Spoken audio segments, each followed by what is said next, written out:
নেপালের রাজনীতিতে সাম্প্রতিক সময়ে এক বিশাল পরিবর্তন এসেছে। বর্তমান প্রেক্ষাপটে নেপালের নতুন প্রধানমন্ত্রী হিসেবে দায়িত্ব পালন করেছেন বেলন শাহ। তিনি দায়িত্ব পাওয়ার পরেই তার কারিশমা দেখানো শুরু করেছেন। যেমন কয়েকদিনের মধ্যে তিনি দুর্নীতির বিরুদ্ধে সাবেক প্রাইম মিনিস্টার কেপি শর্মা ওলিকে অ্যারেস্ট করিয়ে ফেলেন। আবার হোম মিনিস্টার সুডান গুরু, সে তো ভিআইপি কালচারটাই শেষ করে দিয়েছে। তিনি যখন রাস্তায় বের হন তখন তার জন্য সাধারণ মানুষের গাড়ি আটকে দেওয়া হলে তিনি নিজেই গাড়ি থেকে নেমে আগে সাধারণ মানুষের গাড়িগুলো ছেড়ে দেওয়ার ব্যবস্থা করেন। এবং তিনি পরিষ্কার জানিয়ে দিয়েছেন এখন থেকে রাস্তায় কোনো ভিআইপি থাকবে না, সবাই সমান। এছাড়া ট্রাফিক পুলিশকে পুরো ক্ষমতা দেওয়া হয়েছে। যে কোনো বড় পদের মানুষ, এমনকি হোম মিনিস্টারের গাড়িও যেন চেক করতে বাদ না রাখেন।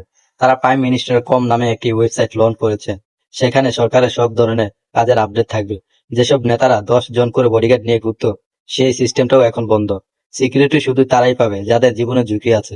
এছাড়া কর্পোরেশন এবং ফান্ডস কেসে অভিযুক্তদের সরিয়ে তুলে নেওয়া হচ্ছে।